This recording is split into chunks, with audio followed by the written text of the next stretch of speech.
Jika ibadah kita benar, insya Allah Allah mencintai kita. Kalau Allah mencintai kita, pasti akan ada efek positifnya dalam hidup kita. Kebaikan-kebaikan akan kita lakukan, takorup yang kita lakukan itu akan berjalan tanpa susah payah. Kita tidak akan kesepian lagi. Kita akan lahir ridho dan juga kelapangan hidup. Mengaji hening bersama Dr. Fahrudin Faiz. Mari kita simak. Ada ciri lagi, yaitu menomorsatukan yang dicintai, bahkan dari dirinya sendiri. Kata Syekh Abdul Qadir Jailani, para wali Allah itu senantiasa tidak memiliki kecenderungan hati kepada makhluk, karena cintanya hanya Allah saja. Mereka ini seperti orang peka, tuli, buta. Manakala hatinya dekat dengan Allah, mereka tidak mendengar siapapun kecuali mendengar Allah. Tidak melihat kecuali melihat Allah. Melihat dengan hati. Jadi tidak melihat hatinya kecuali melihat Allah. Melihat dengan hati itu berarti menyadari hadirnya Allah dalam dirinya. Mereka berada di antara jalal dan jamalnya Allah. Di antara jalal dan jamalnya Allah itu, melihat apapun itu dilihat aspek jalaliyah dan jamaliyahnya Allah. Jalaliyah itu keagungan, kebesaran, kekuatannya Allah. Jamaliyah itu keindahannya Allah. Melihat gunung misalnya, melihat gunung yang sedang meletus dahsyat, luar biasa. Kita Allahu Akbar. Ini namanya kita lihat jalaliyahnya Allah, kebesarannya Allah. Tapi melihat gunung di pagi hari, misalnya sunrise, luar biasa indahnya ya gunung itu. Nah, kita tidak berhenti di gunung, tapi kita sadari gunung itu adalah refleksi jamaliyahnya Allah, keindahannya Allah. Melihat tsunami, jalaliyahnya Allah. Melihat laut yang indah, jamaliyahnya Allah. Yang di sini putra, sana putri. Noleh sini jalaliyahnya Allah. Noleh sana jamaliyahnya Allah.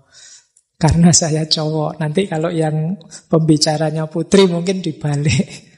Kalau lihat putra, jamaliyahnya Allah. Banyak yang ganteng-ganteng. Kalau lihat yang putri, kebesarannya Allah. Dan lain sebagainya. Jadi seorang pecinta itu membaca segala sesuatu dari perspektif yang dicintai. Yang dicintai selalu nomor satu. Ketika kalian jatuh cinta misalnya, itu kan kalau jalan-jalan di mall misalnya, nonton misalnya orang jual baju. Terus kamu mikirnya, wah, yang saya cintai itu Pak, sukanya baju warna hijau ini loh Pak. Dia sukanya baju model. Jadi yang kamu pikir duluan yang dicintai. Begitu masuk ke restoran, wah ini kalau sama pacar saya Pak, dia biasanya pesen es teh ini Pak, biasanya pesen tempe biasanya itu. Karena saya memang ngajaknya cuma ke angkringan. Adanya ya menunya cuma itu-itu. Tapi kan yang terkenang itu memang keinginan yang berhubungan dengan yang kamu cintai, bukan keinginanmu sendiri. Ini namanya menomorsatukan yang dicintai. Oke, jadi ini karakternya orang yang mencintai. Di antara syarat cinta pada Allah adalah tiadanya irodah di dalam jiwa dan tidak terrepotkan oleh dunia, akhirat atau makhluk yang lain. Satu-satunya orientasi hanya Allah saja. Bahkan para sufi itu misalnya dulu ketika kita mengkaji Robi'ah al-Adawiyah, bahkan surga dan neraka pun tidak lagi menggoda mereka. Satu-satunya target hanya Allah saja. Kan Robi'ah al-Adawiyah itu kan ada syairnya bahwa ya Allah, Engkau ciptakan neraka, berikan itu pada orang-orang yang memusuhimu. Engkau ciptakan surga, berikan itu pada orang-orang yang mematuhimu. Kalau aku Tidak usah engkau beri apa-apa, tidak apa-apa. Asal engkau izinkan aku dekat selalu denganmu. Itu Rabi'ah al-Adawiyah. Jadi bukan neraka, bukan surga tujuanku, tapi engkau ya Allah. Nah, itu kan hidup ini sepenuhnya lillahi ta'ala. Hanya untuk Allah saja. Nah ini gaya seorang pecinta. Yang dinomorsatukan yang dia cintai saja. Nah, diilustrasikan oleh Syekh Abdul Qadir Jailani di salah satu bagian kitab Fathur Rabbani itu beliau mengutip kisahnya Laila Majnun. Jadi kalimat lengkapnya begini, wahai orang yang mencintai Allah, cintamu tidak sempurna sampai engkau bersungguh-sungguh menjadikannya sebagai kewajiban.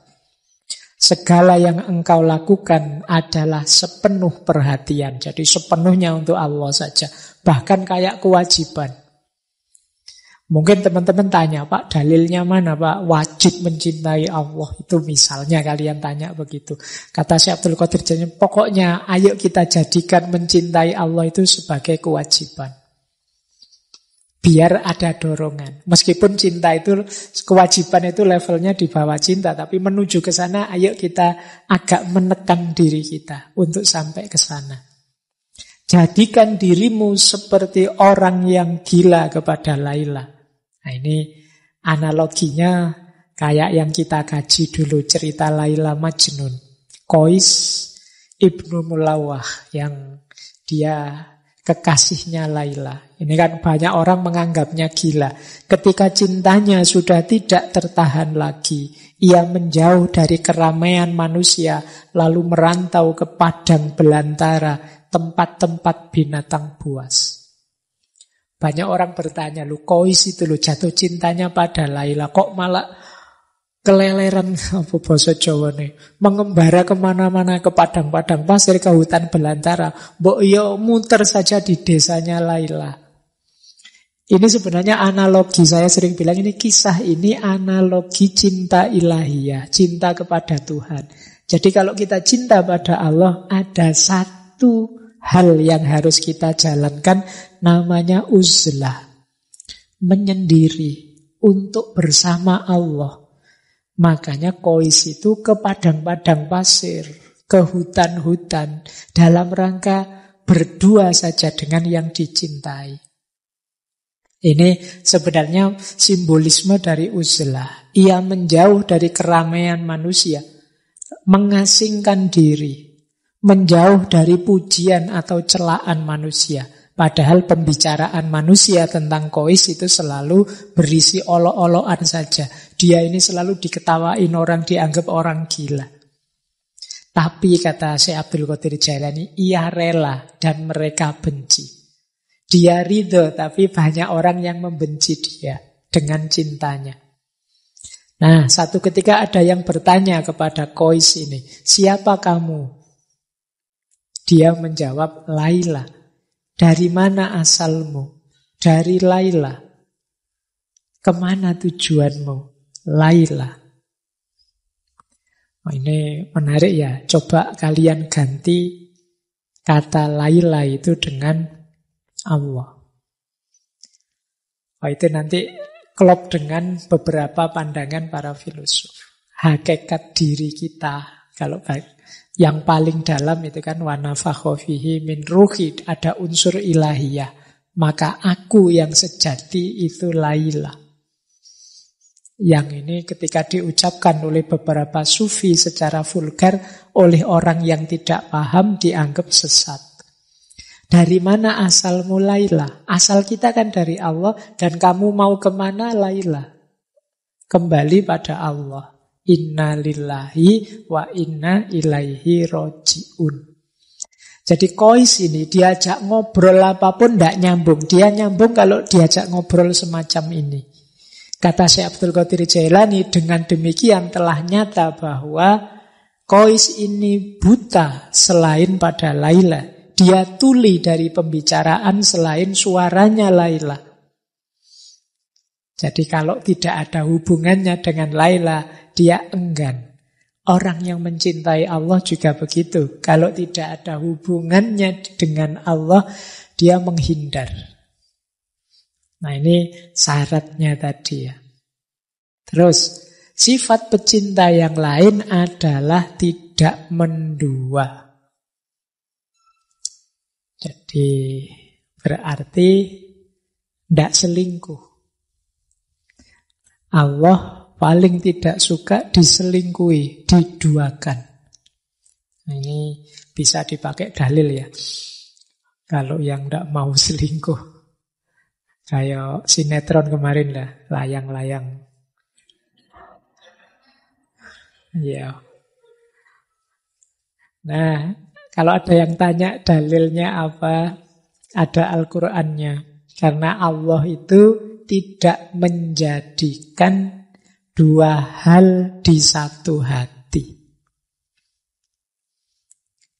Kata Syekh Abdul Qadir Jailani, anak-anakku, muridku, kalau engkau cinta pada Allah,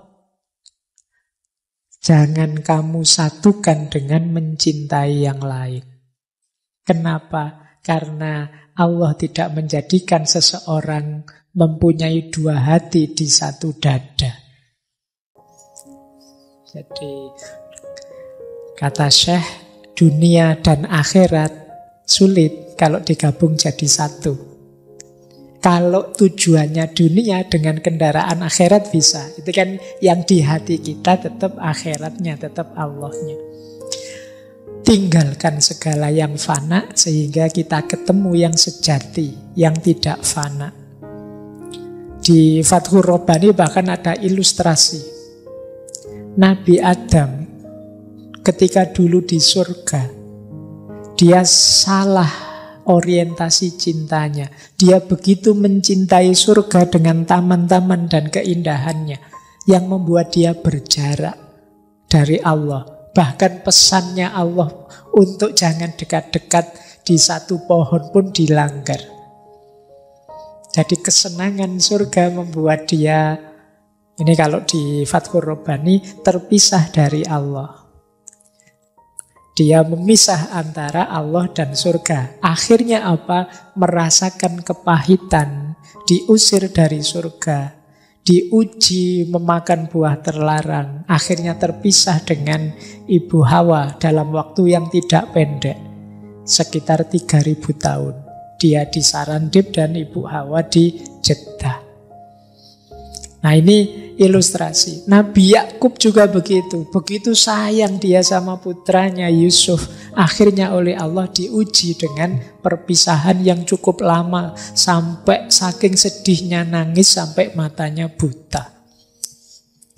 Jadi maka para pecinta jangan mendua. Bukan berarti saya nggak mencintai Hawa di Adam, atau berarti nggak mencintai Yusuf di Nabi Yakub. Enggak, cintailah, tapi jadikan itu jalan untuk menomorsatukan Allah.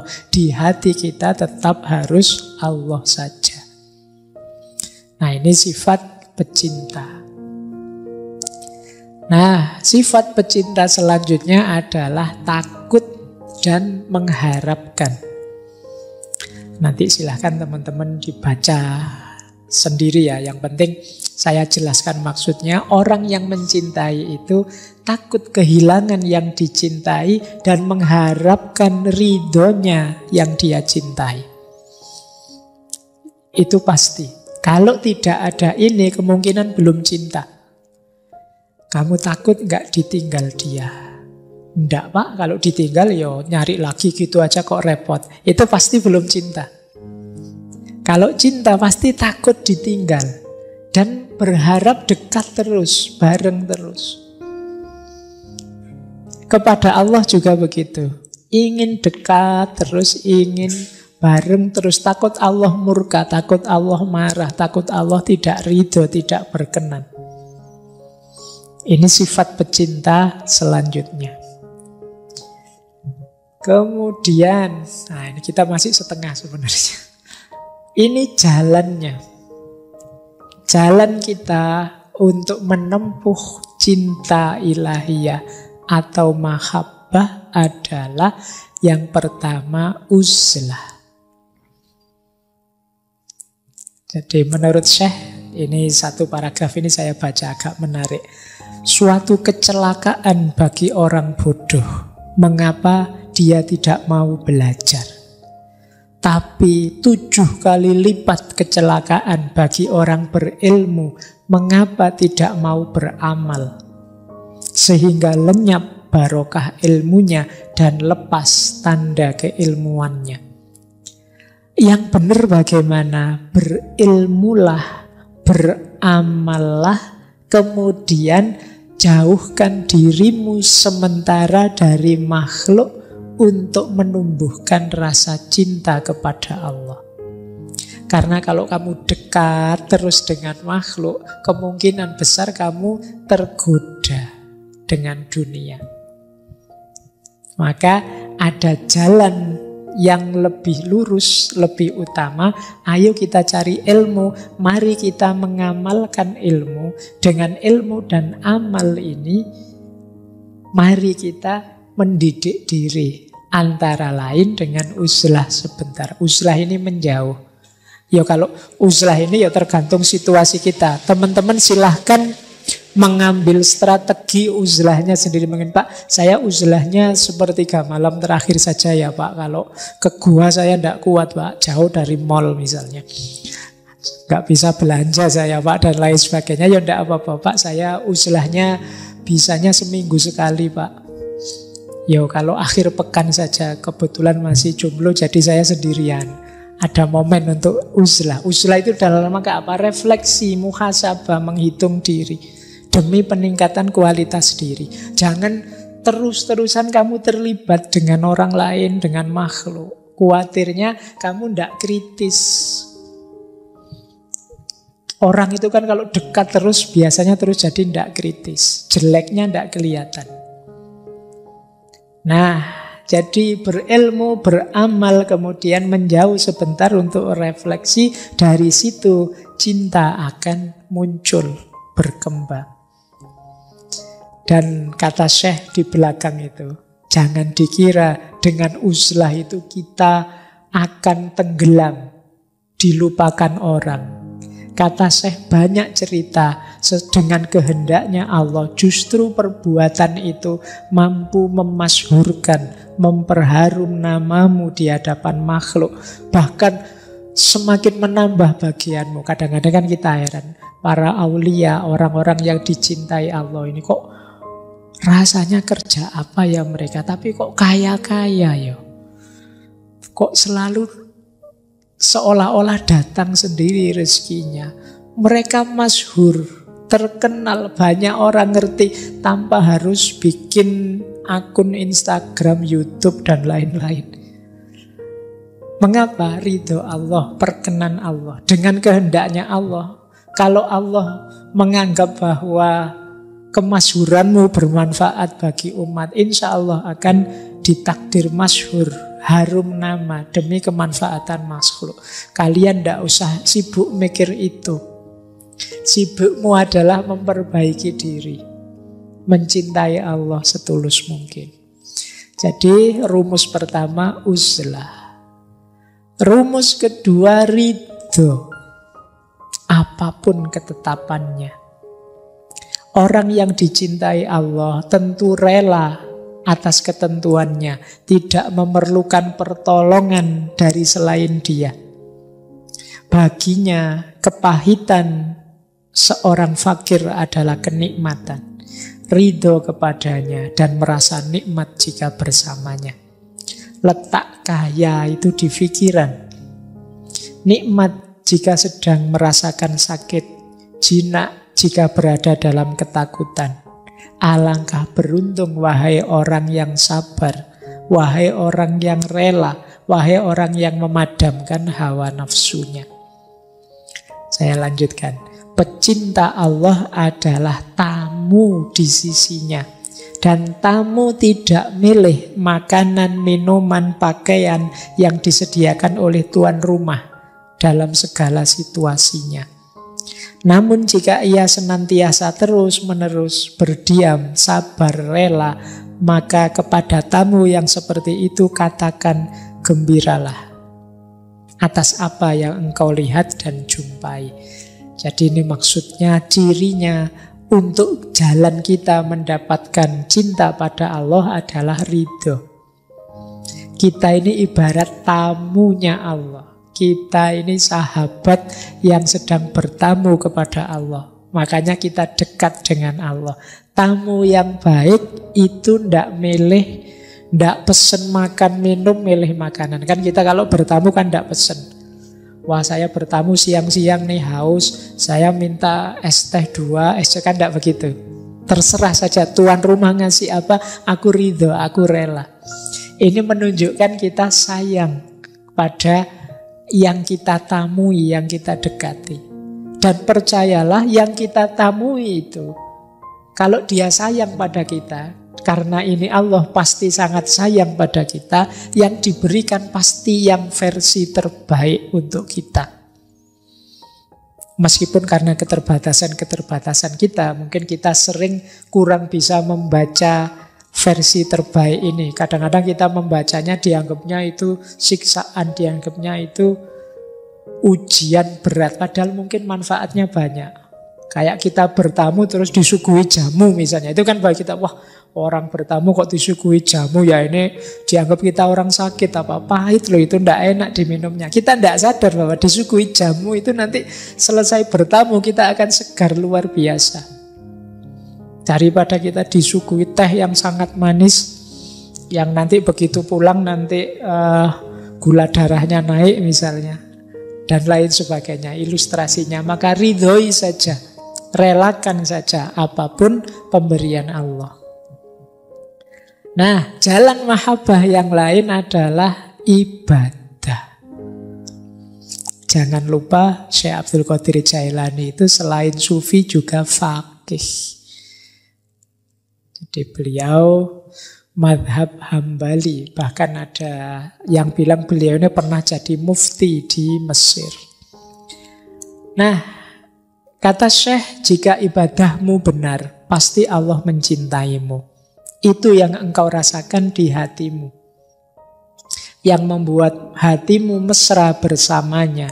Takorrub pun tanpa disertai susah payah, dan engkau tidak merasa kesepian karena Allah bersamamu. Lalu engkau terus-menerus ridho kepadanya dalam segala hal. Bahkan andai saja dunia ini terasa sempit dan peluang-peluangnya tertutup bagimu, engkau merasa Allah yang maha luas tetap bersamamu. Jadi orang yang mencintai itu, jalur yang diambil adalah jalur ibadah, pengabdian total sepenuhnya kepada Allah. Jadi kalau ada yang nganggap wah sufi itu sudah tidak sholat lagi, tidak ibadah lagi, tidak. Di hampir semua sufi yang sering kita lihat itu selalu menyarankan tidak meninggalkan syariat ibadah. Jika ibadah kita benar, insya Allah Allah mencintai kita. Kalau Allah mencintai kita, pasti akan ada efek positifnya dalam hidup kita. Pasti akan terasa. Kebaikan-kebaikan akan kita lakukan, takorrub yang kita lakukan itu akan berjalan tanpa susah payah. Kita tidak akan kesepian lagi. Kita akan lahir ridho pada Allah. Tadi kan kita disuruh ridho. Kalau kita aktif dan semangat beribadah, di antara keistimewaan yang dianugerahkan Allah adalah ridho dan juga kelapangan hidup. Nah, ini jalan ibadah. Saya lanjutkan. Nah, jalan lain mahabbah adalah bagaimana kita jadi rahmat bagi sesama. Jadi berarti apa? Kalau kita sudah mencintai Allah, jalan yang lain untuk menumbuhkan cinta Allah pada kita adalah mari kita bekerja, kemudian mengambil manfaat dari kerja kita, membantu fakir miskin, menjadi rahmat bagi sesama. Ringkasnya, mari kehadiran kita bernilai positif, kontributif pada sekeliling kita. Jangan hanya kita seneng-seneng gembira karena kedekatan kita pada Allah, kita juga harus peduli sesama. Kita juga harus ikut bersama-sama ngajak mereka, ngajak yang lain untuk juga dekat dan mencintai Allah. Berarti hadir kita jadi rahmat bagi sesama. Kata Syekh, beliau mengutip sabda Rasulullah, manusia itu adalah keluarganya Allah. Dan manusia yang paling dicintai Allah adalah yang paling berguna bagi keluarganya. Mari kita jadi orang yang paling berguna bagi keluarga kita. Siapa keluarga kita? Manusia. Semuanya saja. Ini jalan cinta. Jadi jalan untuk menumbuhkan cintanya Allah pada kita dan cinta kita kepada Allah. Nah, jalan yang lain adalah melakukan segalanya demi dan untuk Allah. Jadi kalau ini sudah sejak awal tadi kita jelaskan, orang yang mencintai itu melakukan apapun niat awalnya karena Allah dan tujuan akhirnya untuk Allah. Mengapa aku melakukan ini? Karena aku tahu Allah ridho dengan yang aku lakukan ini dan tujuannya juga untuk Allah. Jadi dari Allah menuju Allah. Kemudian kita tambah satu lagi aspek, hasilnya apa sih? Mahabbah itu menurut Syekh Abdul Qadir Jailani, buahnya mahabbah yang pertama, kalau ini efek ya, semacam dampaknya. Yang pertama adalah keselamatan. Di paragraf yang saya kutip itu, Syekh Abdul Qadir Jailani mengutip dua orang kekasihnya Allah. Yang pertama Nabi Ibrahim, yang kedua Nabi Musa. Nabi Ibrahim diselamatkan oleh Allah ketika Allah berfirman pada api, jadilah dingin dan menyelamatkan. Jadi orang yang mencintai Allah, dia akan selamat dari apinya dunia, dari terbakar oleh hawa nafsu duniawi. Dia juga sebagaimana Nabi Musa yang diselamatkan dari tenggelam oleh lautan. Kata Syekh Abdul Qadir Jailani, seolah-olah Allah berfirman pada laut, wahai lautan dunia, jangan engkau tenggelamkan hambaku yang tercinta ini. Jadi di antara dampak itu ya teman-teman tidak usah terlalu fokus ke sini. Insya Allah nanti Allah turun sendiri menyelamatkan kita kalau kita mencintainya. Sebagaimana Ibrahim tidak menyangka ternyata api tidak bisa membakar dirinya. Sebagaimana Nabi Musa tidak tahu sebelumnya bahwa tongkat itu bisa membelah laut. Allah menyuruh memukulkan tongkat, ya dipukulkan saja. Ternyata lautnya terbelah. Itu Nabi Musa juga tidak diceritai oleh Allah sebelumnya. Jadi tidak terbayang. Nabi Ibrahim juga begitu. Tapi keimanan, keyakinan, dan kecintaan mereka pada Allah yang membuat mereka mantap. Dan akhirnya ada buah dari kecintaan itu, yaitu keselamatan. Nah, terakhir buahnya mahabbah apa? Ketika kita mencintai Allah, timbal baliknya tidak hanya Allah mencintai kita, tetapi sesama kita dan alam semesta pun akan mencintai kita. Kata Syekh Abdul Qadir Jailani, taubatlah padanya atas luka dosamu.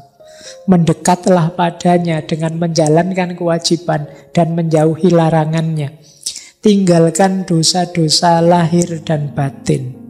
Berbuat baiklah yang nyata, karena itulah yang bisa mengantarmu ke pintunya, mendekat padanya, lalu dia mencintaimu, dan cinta itu membuatmu bisa cinta pada sesama. Rasa cinta padanya akan membuahkan cinta pada sesama makhluk. Dan pada gilirannya, bila Allah dan semua malaikatnya mencintaimu, semua makhluk pun mencintaimu. Jadi ketika kita mencintai Allah, Allah mencintai kita. Semua makhluknya pun pada gilirannya akan mencintai kita. Meskipun nanti di kalimat terakhir Syekh Abdul Qadir Jailani menyebut kecuali orang-orang yang kufur, yang ingkar, dan orang-orang yang munafik, yang palsu. Karena orang-orang ini ada pada gelombang yang berbeda. Mereka tidak ada di frekuensi kita, tidak selaras. Jadi energinya tidak selaras, tidak sama. Makanya dia sulit. Mungkin orang-orang yang palsu, yang munafik tadi justru benci melihat kita dalam cinta.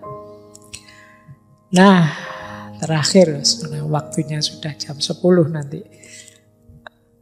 Ada satu bagian yang saya senang dari Syekh Abdul Qadir Jailani tentang cinta ini. Saya baca lengkap untuk menutup sesi kita malam hari ini. Ini peringatan pada anak-anak muda. Wahai anak-anak muda, kan yang malam hari ini yang hadir insya Allah muda semua, kecuali yang tidak. Yang tidak termasuk saya. Wahai anak-anak muda, waspadalah. Jangan sampai Allah melihat di hatimu ada selain dirinya. Nah, jangan sampai ada bibit-bibit cinta selain dirinya. Ya paling tidak malulah. Waspadalah, jangan sampai Allah melihat di dalam hatimu ada rasa takut kepada selain dirinya. Ada harapan kepada selain dia. Dan ada kecintaan kepada selain dia. Hendaklah engkau berusaha membersihkan kalbumu dari selain dirinya. Hendaklah engkau tidak memandang kemudorotan ataupun manfaat, kecuali itu datang dari Allah belaka. Engkau selalu dalam rumahnya dan menjadi tamunya. Wahai anak muda, ingatlah bahwa segala sesuatu yang engkau lihat adalah wajah-wajah yang palsu. Dan yang engkau cintai adalah cinta yang semu, yang bisa membuatmu mendapat hukuman kalau tidak hati-hati. Jadi ini cinta dunia. Cinta yang benar dan tidak akan mengalami perubahan adalah cinta kepada Allah. Dialah yang seharusnya engkau lihat dengan matamu. Itulah cinta orang-orang siddiq yang dipenuhi limpahan keruhanian. Mereka tidak mencintai hanya dengan keimanan, tetapi juga dengan keyakinan dan kesaksian. Hijab atau tirai mereka tersingkap sehingga mereka bisa melihat perkara-perkara yang tersembunyi. Engkau melihat apa yang tidak mungkin dapat mereka jelaskan. Jadi orang-orang yang mencintai Allah ini, mereka ini terbuka hijabnya. Dia tahu banyak rahasia, sehingga mereka sendiri kadang mengalami karomah-karomah anugerah dari Allah. Kita melihat dari mereka kadang-kadang hal-hal yang tidak dapat dijelaskan. Semuanya anugerahnya Allah. Nah, ini nanti bagian boleh diulang-ulang oleh teman-teman, karena menurut saya ringkesan dari yang saya jelaskan kurang lebih 2 jam tadi ya bagian ini untuk cinta pada Allah. Nah, terakhir, paling akhir, mungkinkah engkau sebut cinta Allah sedang cinta itu engkau sertai dengan dusta, kemunafikan dan riya atas namanya? Kalimat yang terakhir ini untuk kita hati-hati, yang akan merusak cinta 3 hal ini: dusta, kemunafikan, dan riya. Kalau cinta pada Allah berarti dusta, kemunafikan, dan riya atas nama Allah. Ini dipertanyakan oleh Syekh Abdul Qadir Jailani. Karena kalau ada dusta, kalau ada kemunafikan, kepura-puraan, dan ada riya, hanya ingin pamer saja. Apa mungkin itu cinta? Terima kasih sudah menyimak. Semoga channel Mengaji Hening bersama Dr. Fahruddin Faiz selalu bisa memberikan ilmu, motivasi, dan kebermanfaatan. Salam sehat dan bahagia.